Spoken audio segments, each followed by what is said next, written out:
Sweet, 7 right on the dot. Yeah, hi. Christian should be here shortly.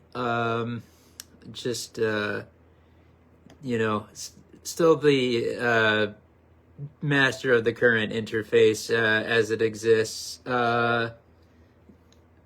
So the technical issue was actually on my back end last week, or 2 weeks ago now, as we took the last scheduled day off, and Sunday was accommodated by the Memorial Cup final. We'll get into that shortly. A really good CHL season yet again. It was an honor and pleasure to cover it once more.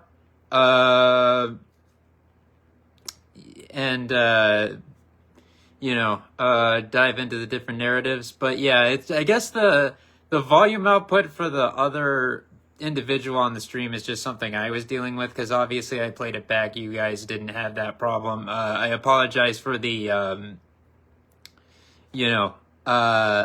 disruptions that occurred as a result of that, as we couldn't tell in real time that that's what the problem was for obvious reasons.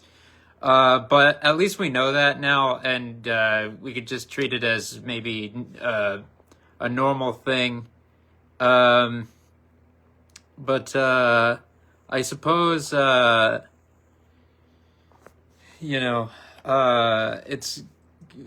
just be something to keep in mind for us. All right, hold on.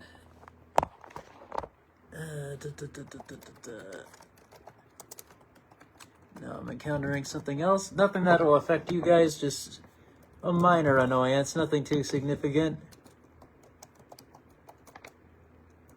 Let's see.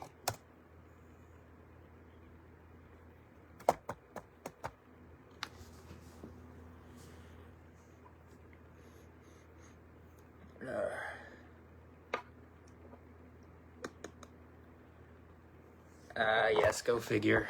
One moment.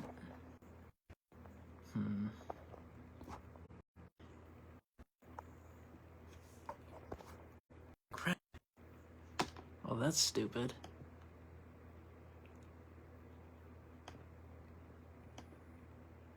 Okay, that's more like it.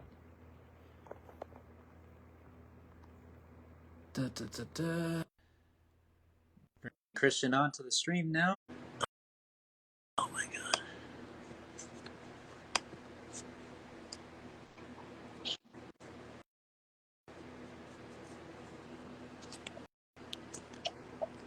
Yo.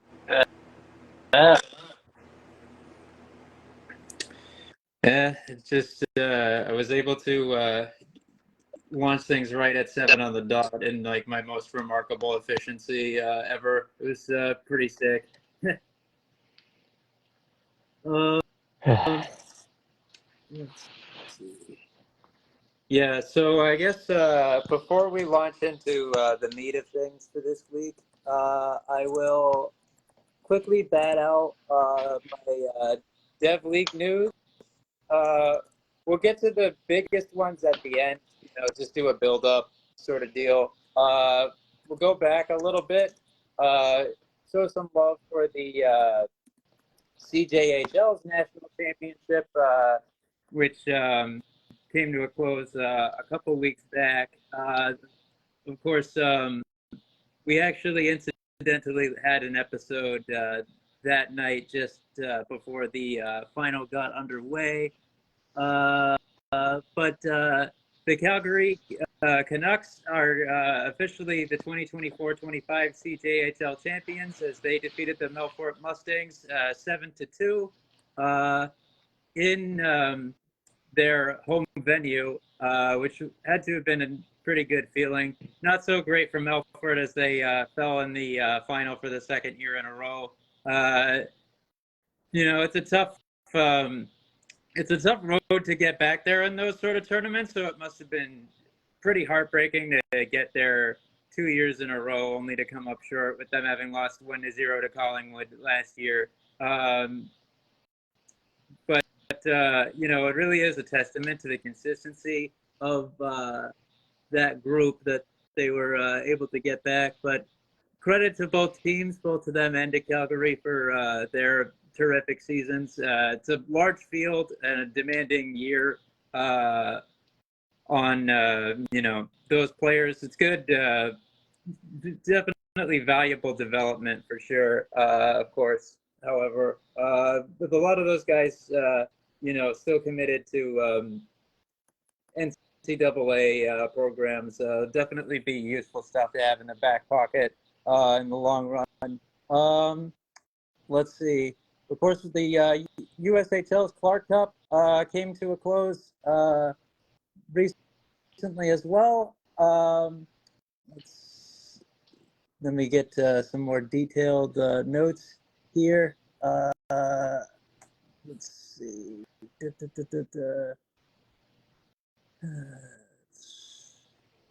Okay, come on. Let's see.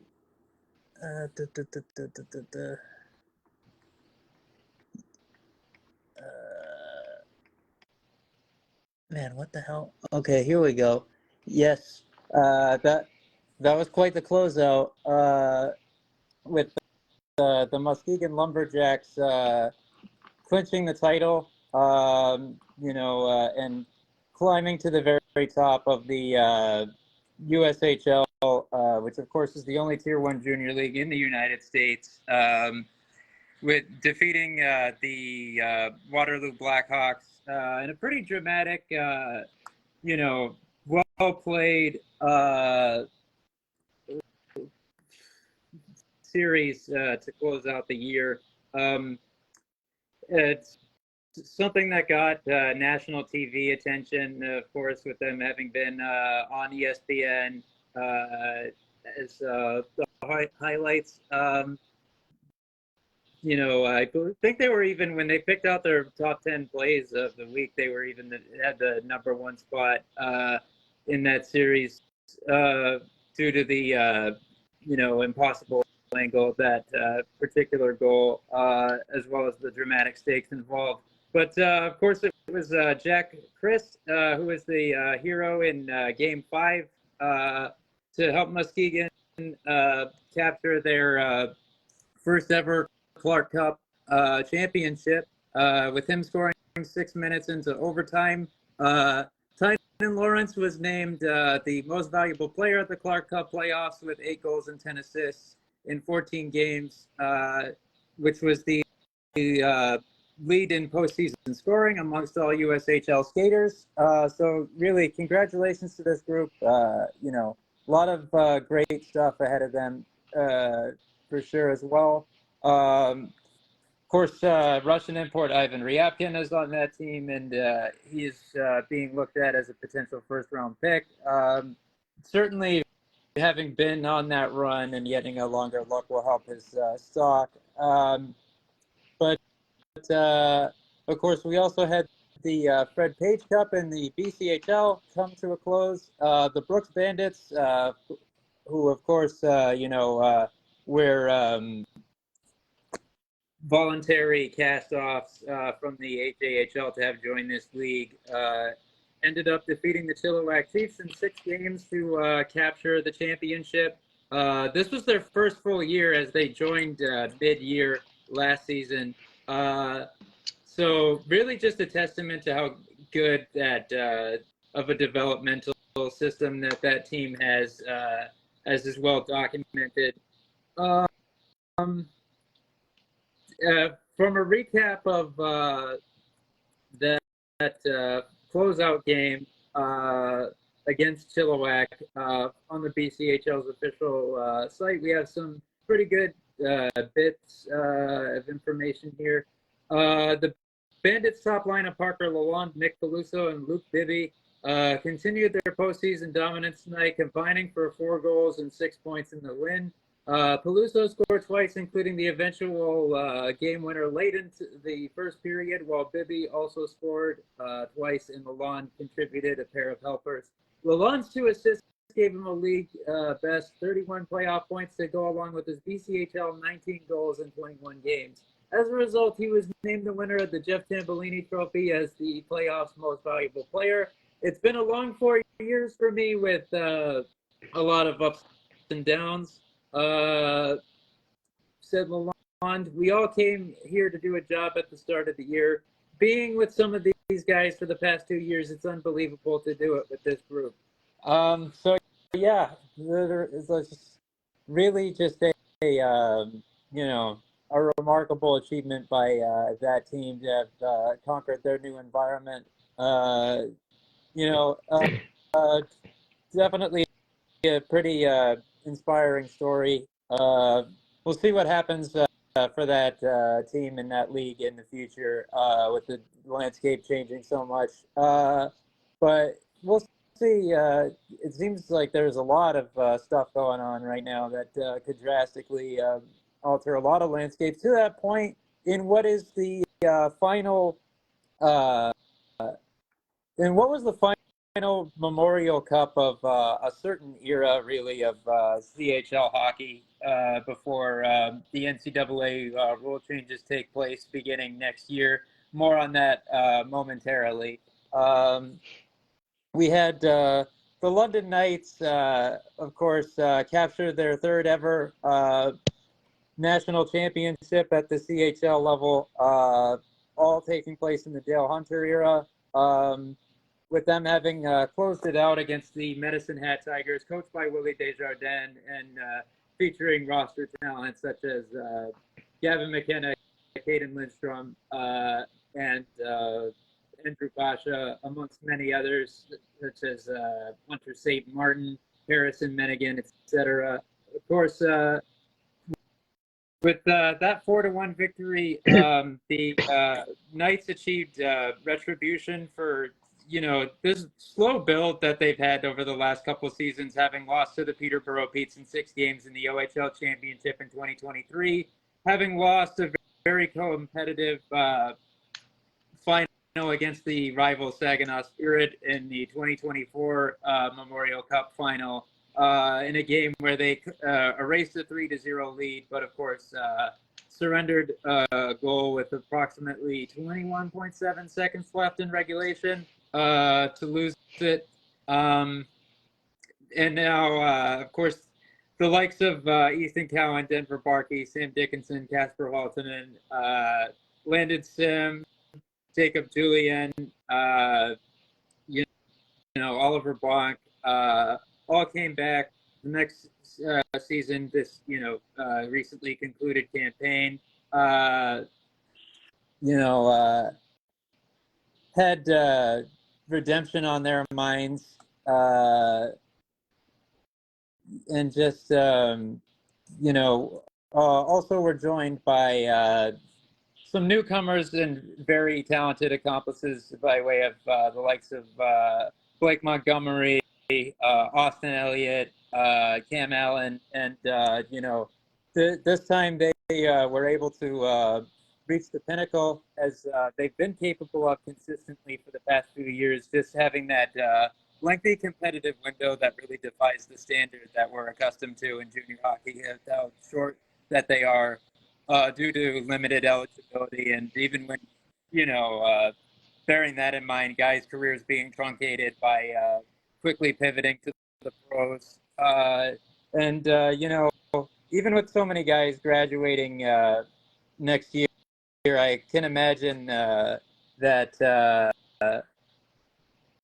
they'll find a way to be competitive again. Mark Hunter, the GM, of course, will have a lot of work to do, but we'll see what happens in terms of just who they have coming in the pipeline and what acquisitions they might make to sustain themselves. Of course, I also can't talk about this without, of course, acknowledging that this was significant for the members of this group, not only as their last chance as a core together, but of course, many of them were present in the 22-23 season towards its early phases when their teammate and good friend Abogar Kazbekov left them suddenly in one of the biggest, most tragic headlines in recent memory in the CHL. So like even to this day, Easton Cowan has had his initials and number written on his grip tape. So I really am so happy for these guys that they got to exercise their demons and pay tribute to their fallen brother in such a profound way by achieving like the outcome that they had worked so hard for the last few seasons. But pivoting off of that, of course, the CHL to NCAA pipeline has been pretty hopping recently. A lot of speculation has been going on about what other dominoes might fall. But of course, like the recent headlines have been pretty happening, especially just even with what we know for sure. Of course, we had Jackson Smith, for instance, from the Tri-City Americans. I believe we have him headed to Penn State now. I haven't seen it gone up on College Hockey Inc.'s website yet, but it's going to happen, I believe. Jack Ivankovich from the Brampton Steelheads, of course, will be attending the University of Michigan starting in 26-27, I believe. Then we have, of course, both Cole Resny and Keaton Verhoff departing for the University of North Dakota Fighting Hawks in what was a rapidly developing situation that just seemed to really blindside people. Like I didn't see you didn't really see this sort of like insider rumbling occurring before for either of these players. Of course, a big backbreaker for the Victoria Royals, especially now that that this has occurred, and they're hinging next year on Eli McCamey, who I believe is going to be attending UND as well in 26-27. So they'll only have a player who is the BCHL's first ever exceptional player status recipient for one season before he also goes the collegiate route. And in the case of Verhoff, what a precedent that this sets, because let me take a look at something real quick here. Let's see. Yeah, it's funny because like College Hockey Inc. Is not really in the know of what the expectations are because they don't have him listed as an immediate commitment. But the talk right now is that despite Verhoff's young age, with him turning 17 this month, he is expected to fulfill the academic requirements to enroll at UND before then. So like we're gonna have a kid who's a blue chip, speculated as a top 2 or 3. Like he's either like the guy immediately after McKenna in that class, or one of the people in like the slots right below him who will be in his draft year, pivoting from the WHL to NCAA D1, which is like something that has really yet to occur. Is that someone who is in that situation is headed to the NCAA path now that the forbidden door is open. And with the Gavin McKenna speculation already having been so intense, like now it being reported as fact by the likes of I believe Puck Preps was on it, that he's in talks with NCAA D1 schools, including UND, Michigan, BU.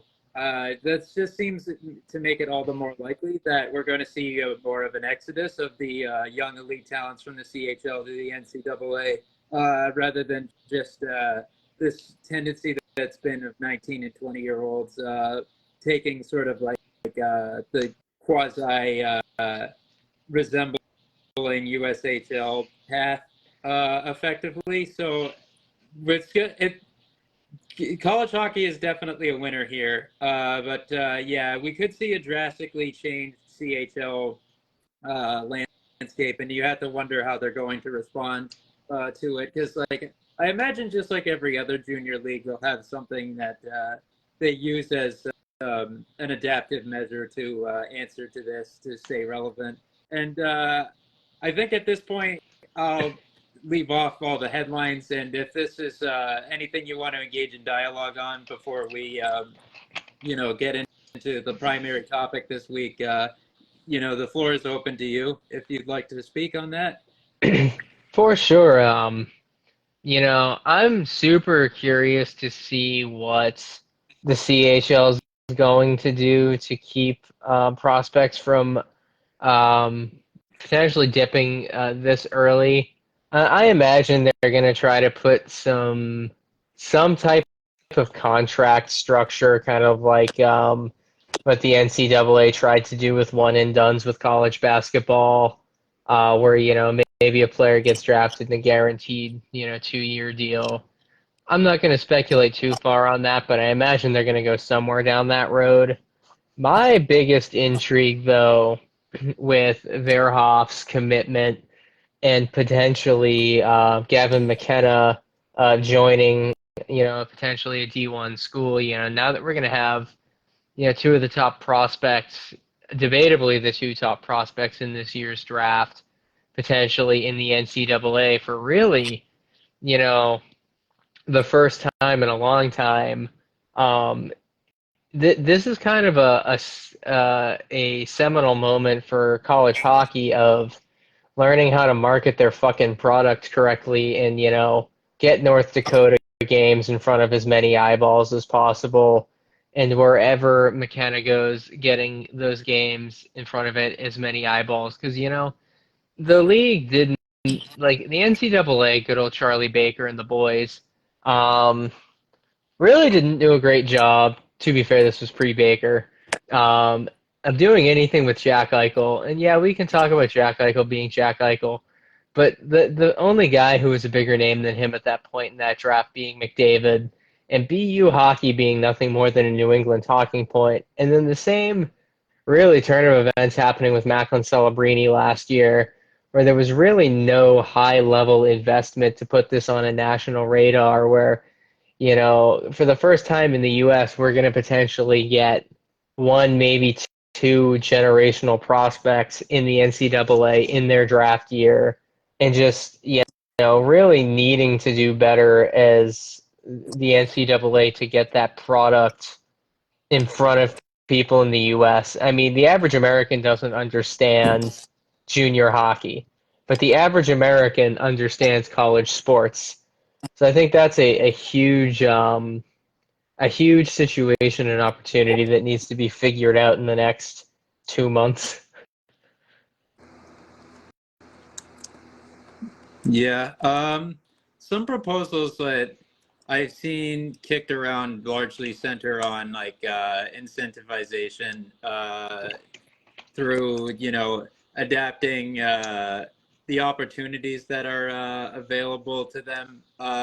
Primarily, like the CHL could possibly like be more serious in how they push back on their agreement with the NHL.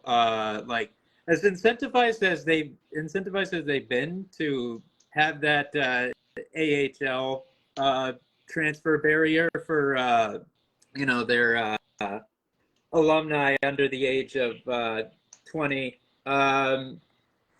In it's just in the event that those guys, of course, continue to develop down there and put butts in seats. Like at this point, having immediate AHL access might be like useful for retaining some of those players that might otherwise be interested in departing. Well, also like having the guarantee of like a longer schedule, because then you can of course, like you can make the NCAA to AHL jump, but the other end of that is like when you dual pitch that while also having a longer season of 68 regular season games plus like 7-game playoff series all throughout the postseason, plus potentially the Memorial Cup if you guys are that good.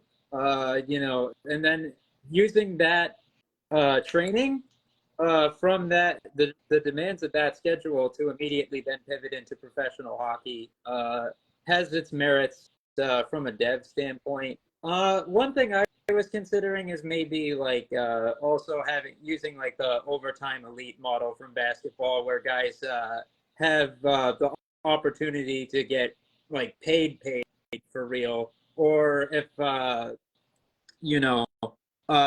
collegiate path is something they're still interested in, then just enrolling in the CHL scholarship fund. Like you can just kind of choose your own path when enlisting with like a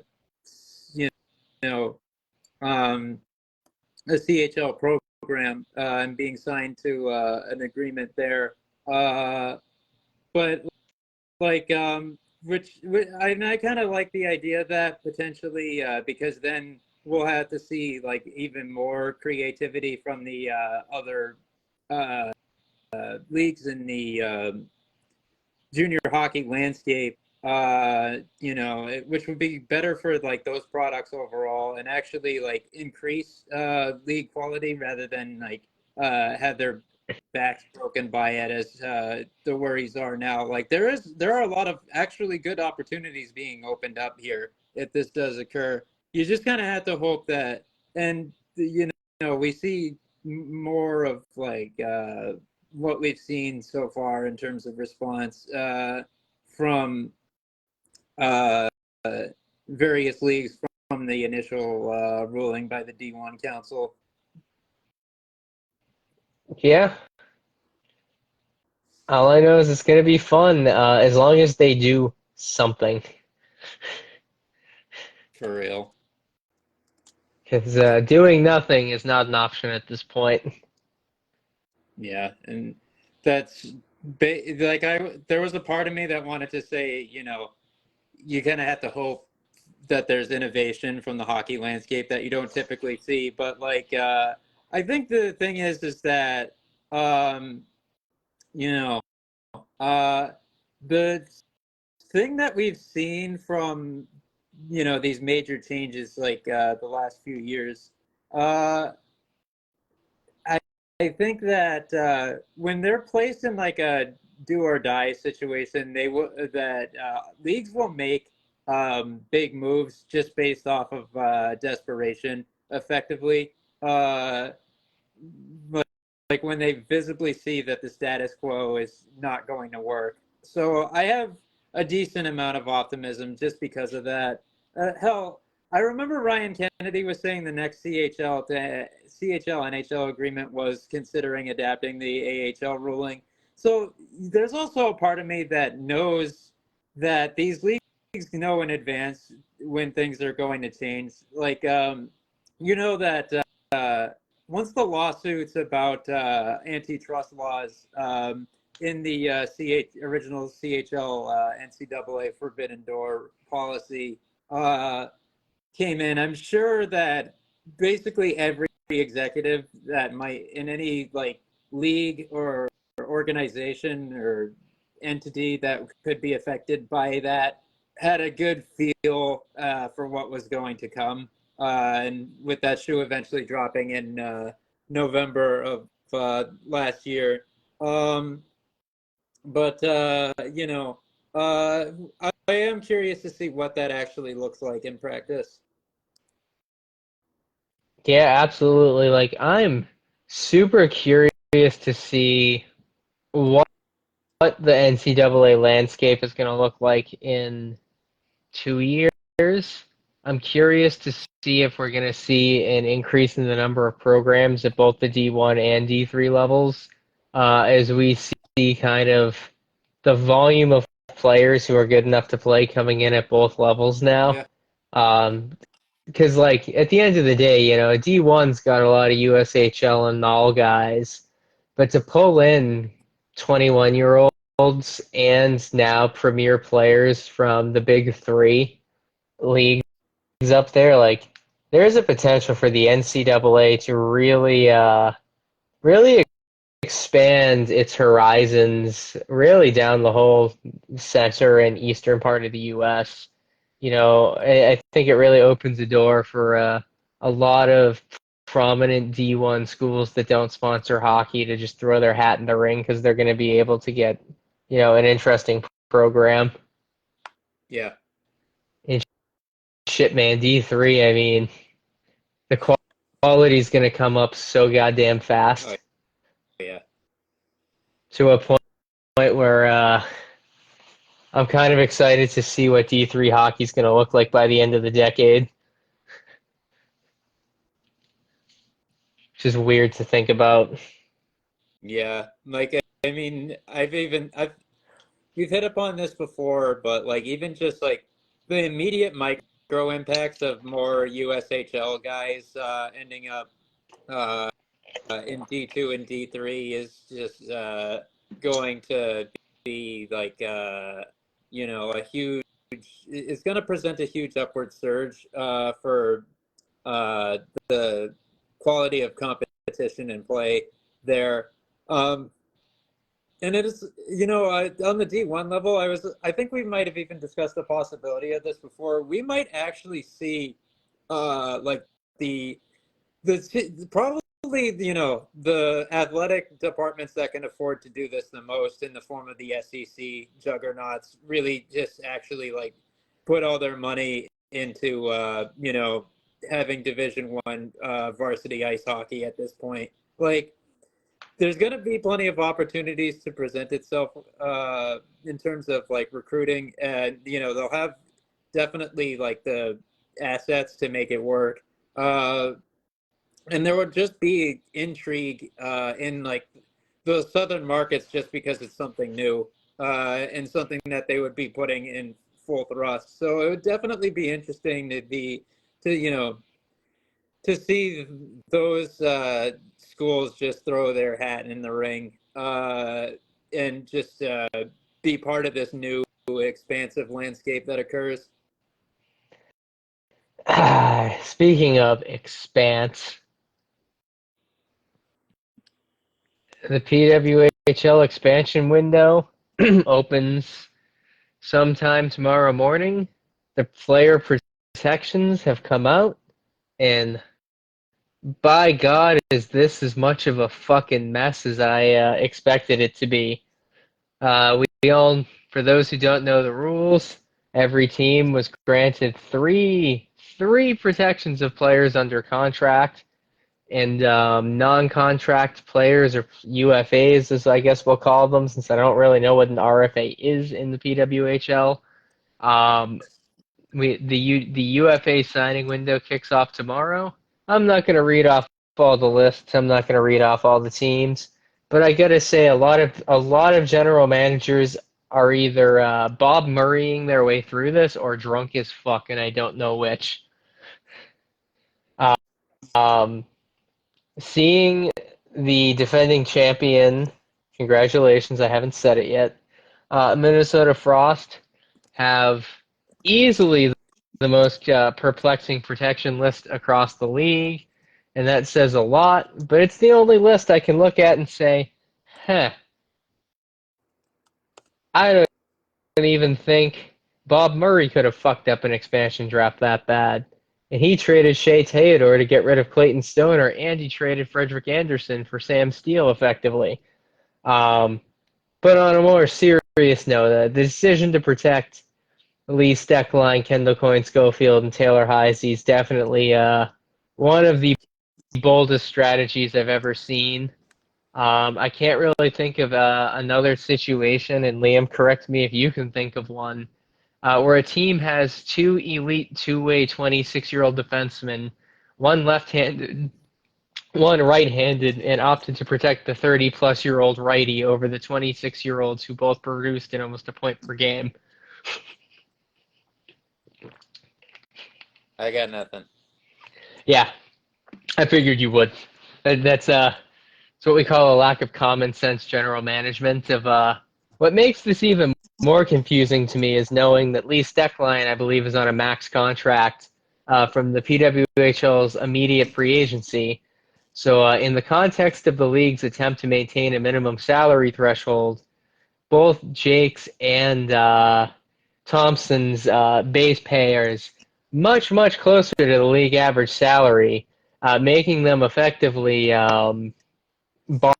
bargain pickups on the expansion draft next weekend or next week, which is going to be a little bit crazy.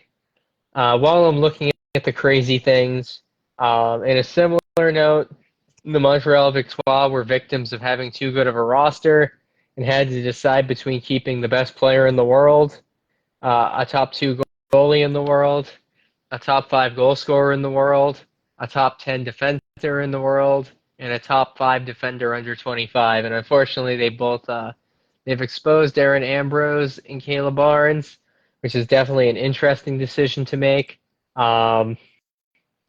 But to be fair, they were also forced to expose Jennifer Gardner and Abby Boreen, plus a bunch of other players. So Montreal's roster is good enough that I don't think they can completely get drained in this expansion draft. But with one of the weakest drafts we've ever seen, if they lose both Ambrose and Barnes, plugging their decor is going to be pretty difficult. However, with Minnesota's 2 defenders being exposed, Jakes and Thompson are far more likely to be selected than Barnes or Ambrose, based on a combination of ability and compensation. The third team that kind of railed a fat line of coke before doing this was New York. Not protecting Alex Carpenter or Corinne Schroeder is definitely a very bold strategy for a team that continues to collect first overall picks as if they were the early 2010s Edmonton Oilers. Potentially losing one of the 4 or 5 best players on the planet and Alex Carpenter for nothing is certainly a gamble. Protecting Ellis Shelton is an essential, as we all saw that the Chicago Blackhawks mortgaged their future last year to get a decent right-handed defender. But the logic of keeping, I believe it's Micah Zandy Hart as well, over Carpenter, or a top 4 goalie in the league, and Schroeder is definitely not something that I fully comprehend. Boston is probably the only team I can look at and say they made the right decisions, and that's really a 2-pronged sword in keeping Frankel, Keller, and Mueller. And when I say they made the right decisions, yes, it's unpopular that they exposed a league points leader, league scoring leader of Hillary United, 35 years old, and also having to be in a position where they've exposed Hannah Bilka. But it really speaks to how fucking terrible Boston's team is, or coaching, that aside from Bilka and Knight being available, I can't really see this team getting much worse than they already are. So I think that they kept 3 foundation pieces, and Bilka's really their only potential big loss there. Honestly, Ottawa's roster, similar to Boston's, is not star-studded in any capacity, and really any 3 starting players being protected would suffice. And Toronto's only strange decision was keeping Blair Turnbull over Sarah Nurse. Little strange. Don't really get it. Why would you keep a middle 6 winger over a top line winger? I guess we'll never know. Thanks, Kanye West, for the inspiration there. And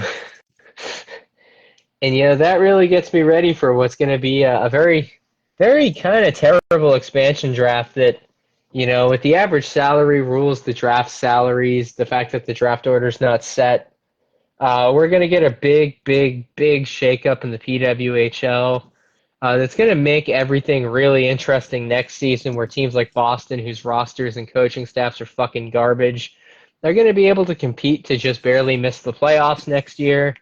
Where finishing in 6th doesn't necessarily mean as much as it does now. Right.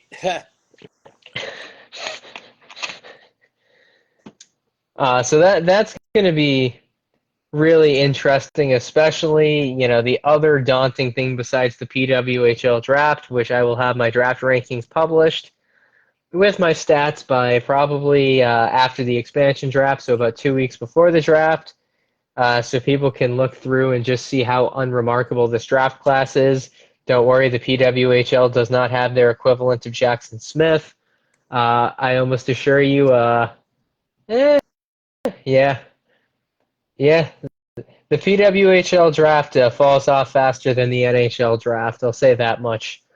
Um, no, that's all I've got for PWHL updates, which brings Wow. us, yeah. Like, I really just had to express, before we move on, like, I really had to express my disappointment that there isn't a very talented, yet also physical left-handed defenseman who has tremendous on-ice capabilities, but character issues that have led scouts in their own league to call them a headache. Yeah, all we have in this year's draft is a remarkable undersized right-handed OFD and a remarkably talented offensive left-handing D. You know what the biggest problem with them is, Liam? They play on a pairing together, so we don't know who made who. Yeah. They also play for Clarkson, so their quality of competition also makes it a bit of a gamble. But hey, they both look great in international play, so that's going to count for something. Also, there's one other point I wanted to hit upon. I'd argue that were they pulling a Bob Murray or were they just drunk is a false binary, considering Bob Murray was already drunk. Bob Murray having a Stanley Cup ring as the assistant GM for the '07 Ducks is the Buggy the Clown Yonko status of the NHL. Like, Bob Murray's drunken wheel, like, Trader Bob was going to be the most backhanded insult of a nickname that people intended as a compliment because, like, if you look back on Bob Murray's trade history, that man lives at the car wash because of how fucking frequently he got rinsed by everybody.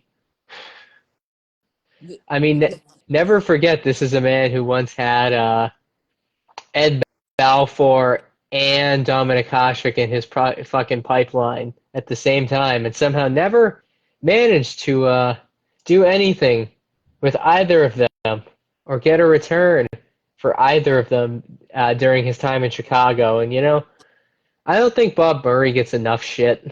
I don't think he's underhated. And that's coming Now, from a guy. keep going. And that's coming from a guy that actually like hung division championship banners and the Stanley Cup championship banner during his tenure. Now, what I wonder is like, there's a bit of a chicken and the egg sort of thing going on here.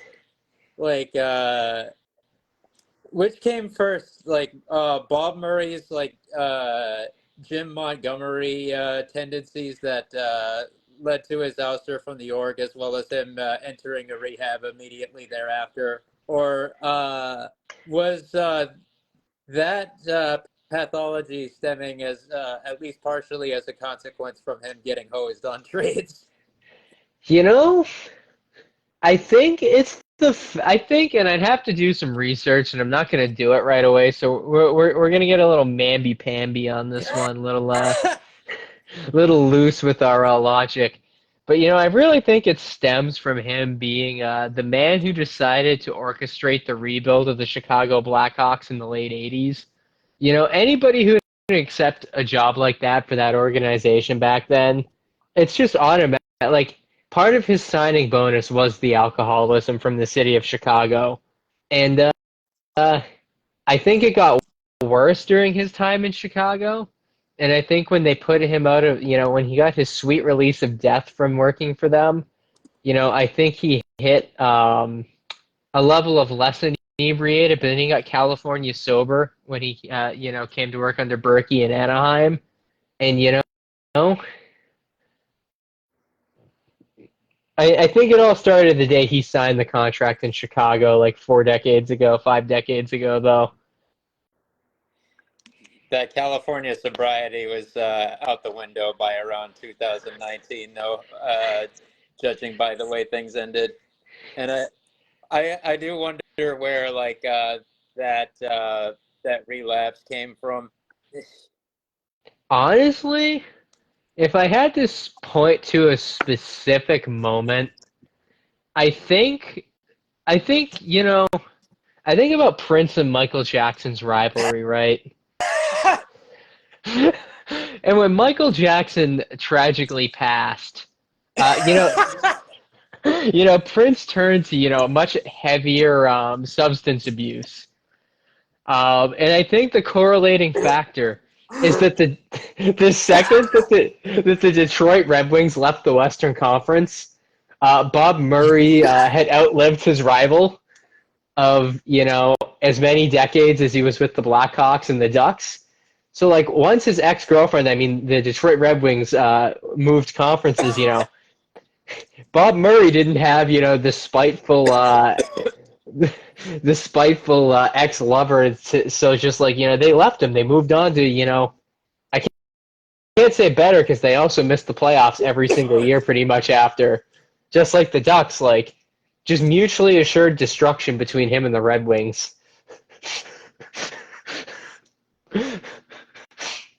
Valid.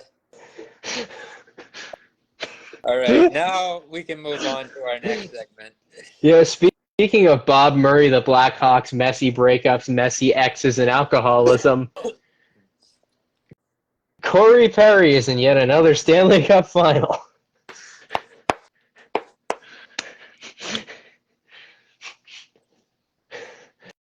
Like,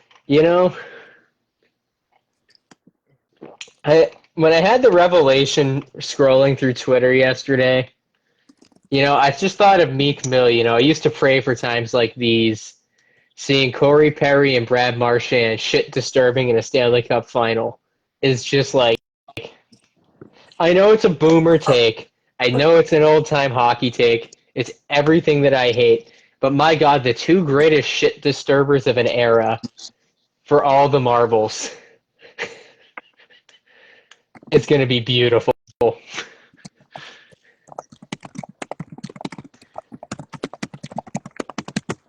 And my greatest hope is that if Corey Perry can get his shit disturbing to such a high level in this Stanley Cup final with Marchand, that we see Paul Maurice try to flatten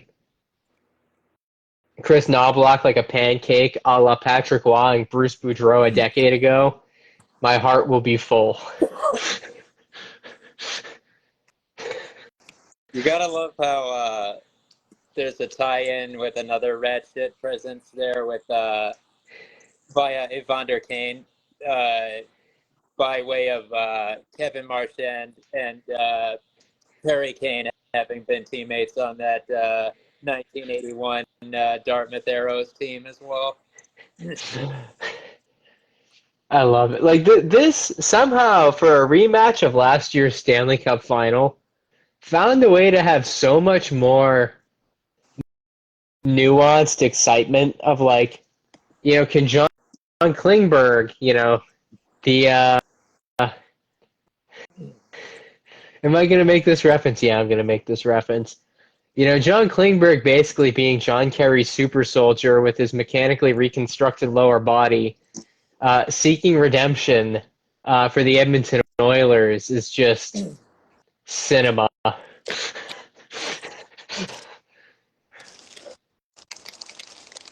Oh, yeah.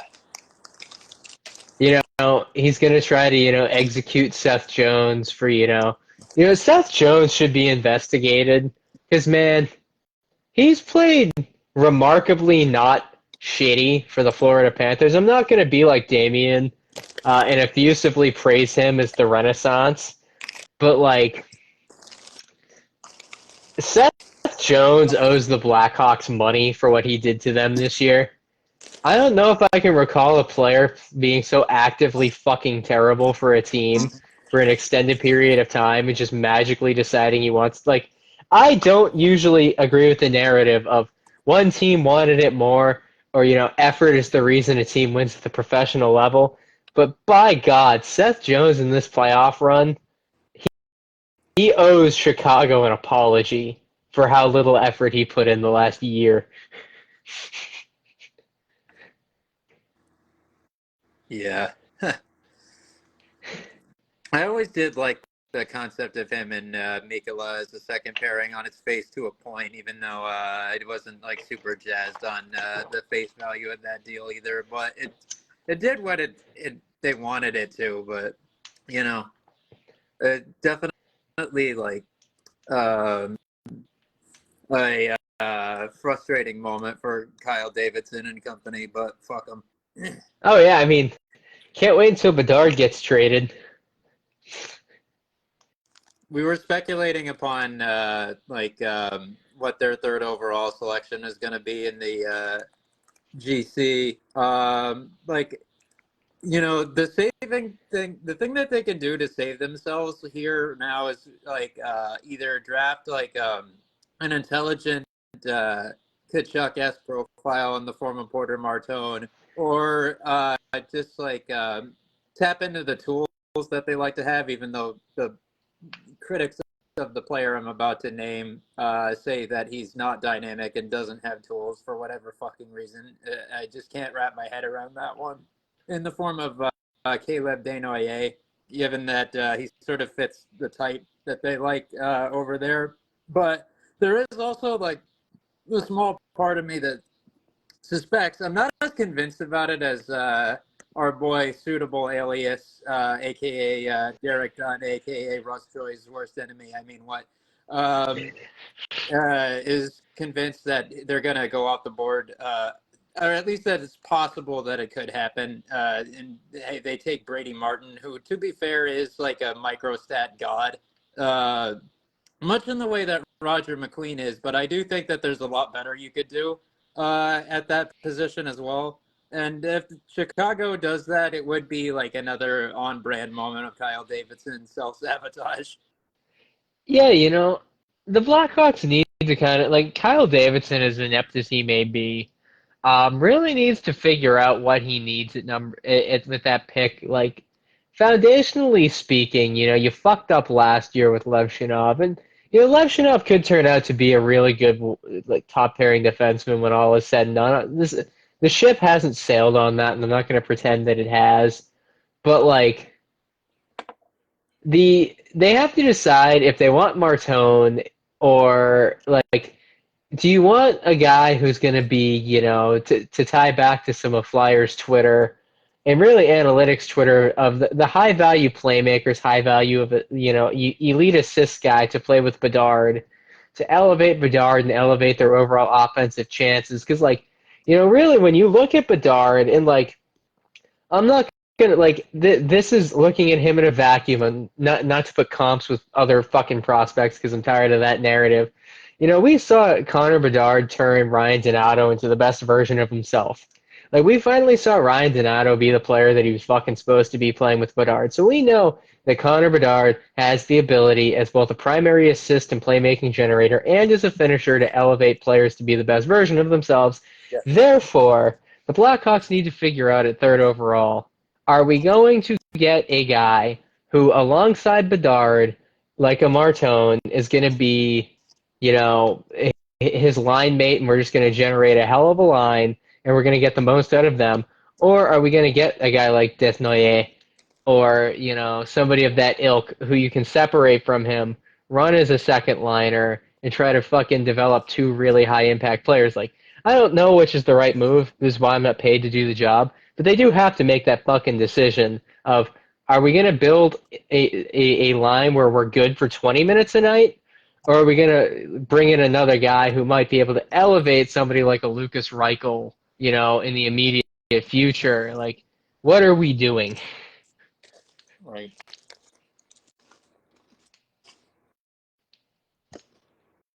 I look at a team like Philly who is not in the same boat because, as bad of a year as the Flyers had, a lot of that, owed to Captain Torts. But this first round pick for them doesn't necessarily have to be about outfitting Michkov with support. It can also be about, creating a high event opportunity when he's not on the ice. Like, they don't have to make the choice. They can let the best player fall to them, and they still have enough competent young pieces, as opposed to the Blackhawks forward group, which is so barren and dreadful that it makes the Gobi Desert look opulent. Right. And that's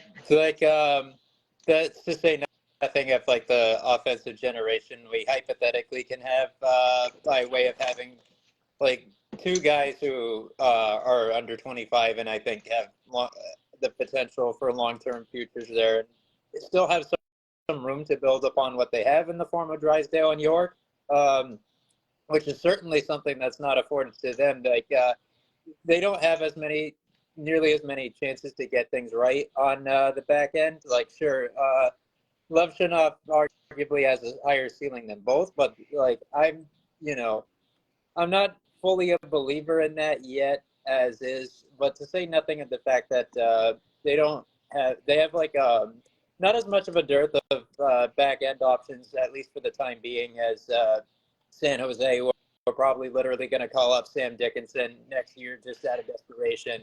Although he is looking about as close to NHL ready as you can get, quite possibly, and certainly would do better than Korchinski to provide a Chicago example in that situation. At least individually, not stripping away maybe not when stripping away the team context, because they are going to be bad again next year, no matter what.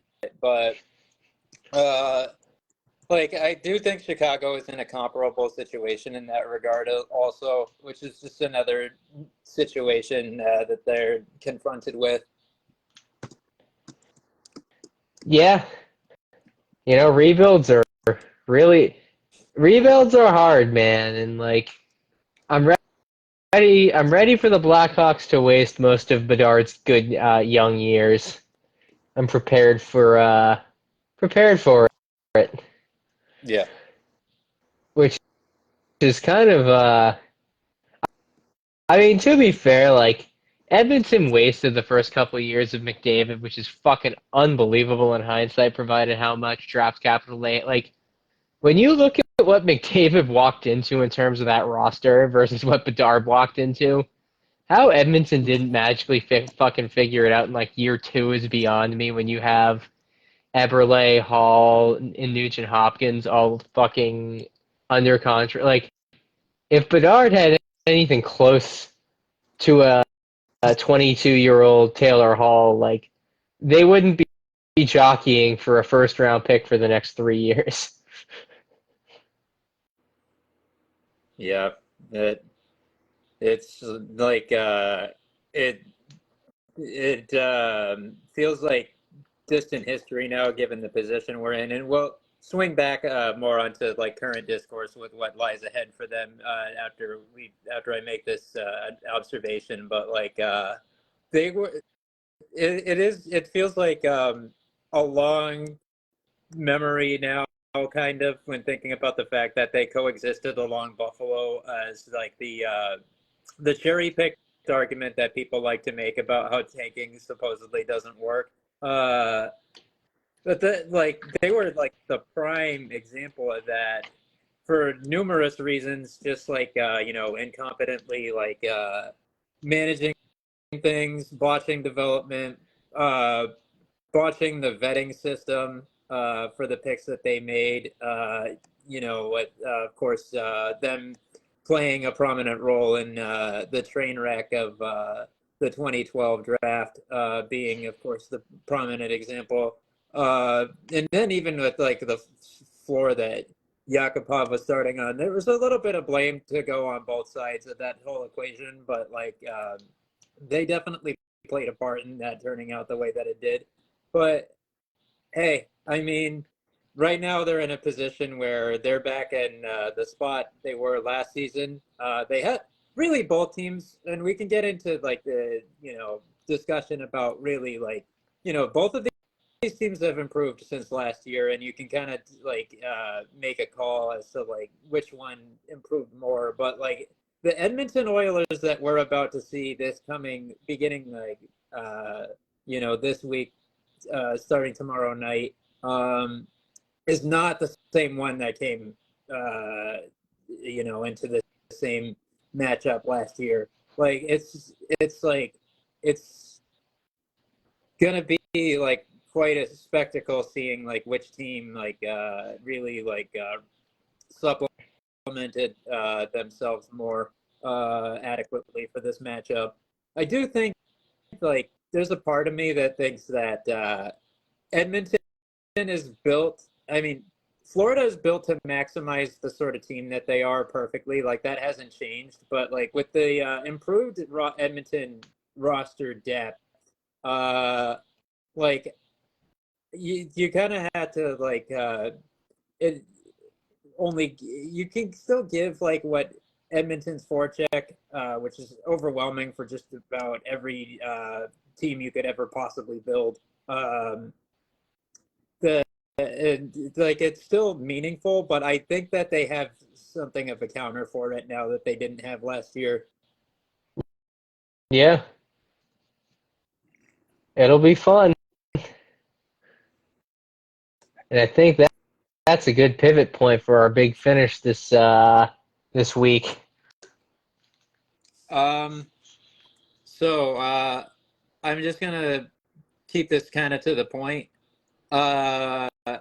With all the Marco Rossi trade speculation that's been occurring, I look at possible price tags that have been either discussed in the past or could occur right now. I really don't think there's any reason that Danny should balk on it, even if it's at the higher end of that spectrum, because we're at the point now where you can't even think about the the red flags, just the fact that he sort of stands alone as like a 5'9" top six center, which like effectively doesn't exist across the rest of the league. The team is so talent bereft, especially down the middle. In fact, they're more talent bereft than they are size bereft when it comes to the center position, because like every single one of our C's is above 6'2". Like, and you can just try to argue against it, who these guys are as players, especially Couturier being maybe like 3/4 at best of the player he once was. But by using that as your attempted counter argument, you're basically conceding the point that that the Flyers don't lack size at center, they lack skill, because that's what your argument effectively is. You're basically playing into that by having that be your attempted counter. So at this point, I think that they should. I think at this point, you just take a risk at the price tag that's out there, and then just think about the potential consequences or potential risks after the fact. You're so in need of high-end skill on this roster, you should just take that gamble and then worry about the rest later, because there's just such little skill in that forward group outside of really Michkov, Konechny, and some potential risers, depending on how much you believe in the likes of Forrester, especially in Brink. You might as well just go for it. Yeah. This week, I want to double click on coaching searches, the coaching hunt, without actually talking about the coaching hunt.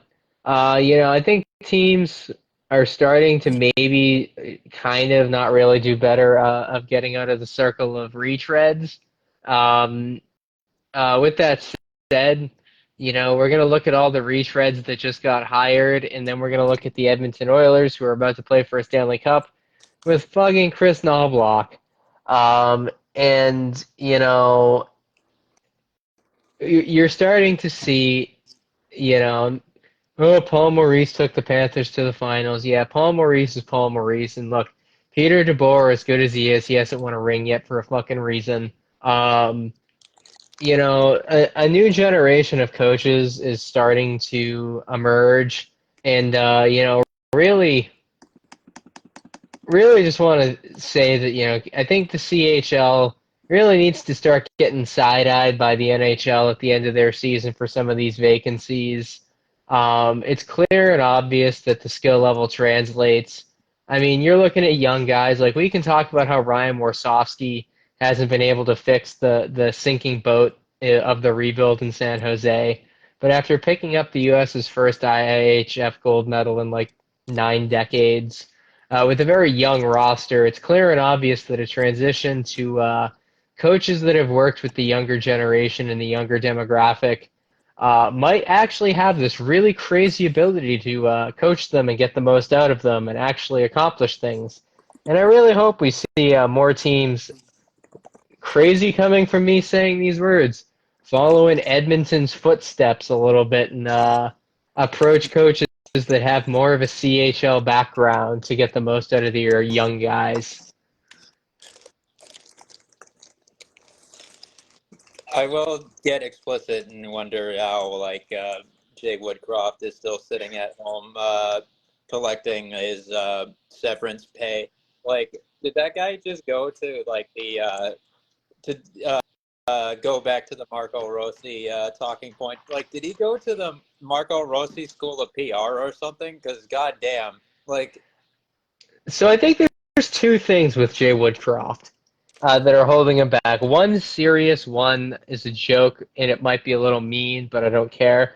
The first one being, you look at what Knobloch has accomplished in the postseason with Edmonton with a better roster, a better system, but people look, oh, he was the guy who was the stopgap between a bad coach, a legendary overrated coach, another bad coach, and the guy who could actually get them there. And the second one is Jay Woodcroft looks like he takes a shower with fucking baby oil before games, and I think that like oily sheen that he has is just Oh, putting no. teams off. Oh, man. The dude just went Jay Woodcroft goes to fucking P. Diddy parties on cam. I don't know, like every time I ever saw him in game, I'm like, why is his hair so flat and why is his face so shiny? Like, I don't know what, like, I'm not saying that's the reason nobody has signed him yet, but I think it might be a factor. I can take... Actually, no, I can't. I was going to say I can take some comfort in the fact that, that he's at least in talks to get a job based off of more updated reporting on what a certain team's coaching hunt looks like right now. But then I remember that team is the Bruins, and they don't need another bad PR headline. If the baby oil assertion is true.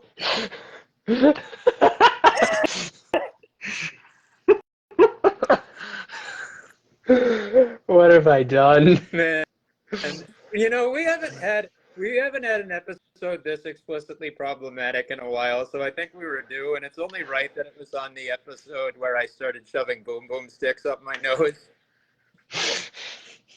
Like, we just needed that energy today. Like, it hasn't been this stimulating in quite some time. It's making me sick to my stomach.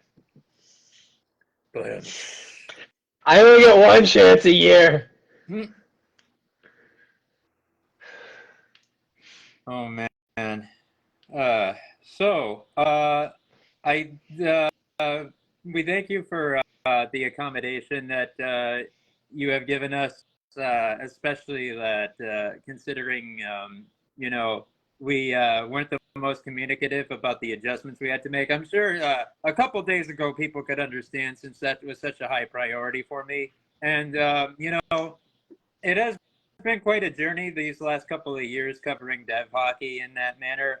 So I want to thank everybody who's stuck around for that and contributed to making it so great. Whether you're just a reader, another content creator who has reason to be interested in that subject matter as I am, or has that similar passion for it, which I have interacted with quite a number of people who have, including people who do it professionally, that have been very enriching to talk to. Or if you're even, not to, I won't name names, but there are players whose like ecosystems that I've gotten in touch with and have become part of this journey as well, that have been really really great to have as part of this adventure for me, especially as that's like risen in prominence for me this year, and like I just thank everybody who's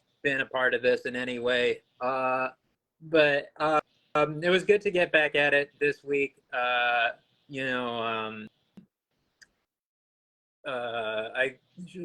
I believe we should have like a more normal schedule coming up, and of course, I imagine that these games coming up are going to provide us with plenty to talk about, because this is going to be like an even better final, if we have even reason to believe that. It's hard to believe because, I mean, it kind of gets lost in the shuffle now, but really what a show was put on by these same two franchises last year. So who knows what they have in store for us this time, with the changes that have occurred, and, the developments for both sides in the time since. It's going to be pretty exciting, and we look forward to discussing it. But yeah, this has been a productive time for us and a fruitful one. Thank you to everybody who's continuing to support the product, be it in written or podcast formats. And thank you to, of course, as always, to everyone who tuned in tonight. Thank you to everyone who's checking us out on Spotify and YouTube. We'll see you again very soon. Take care, everybody. Have a great night.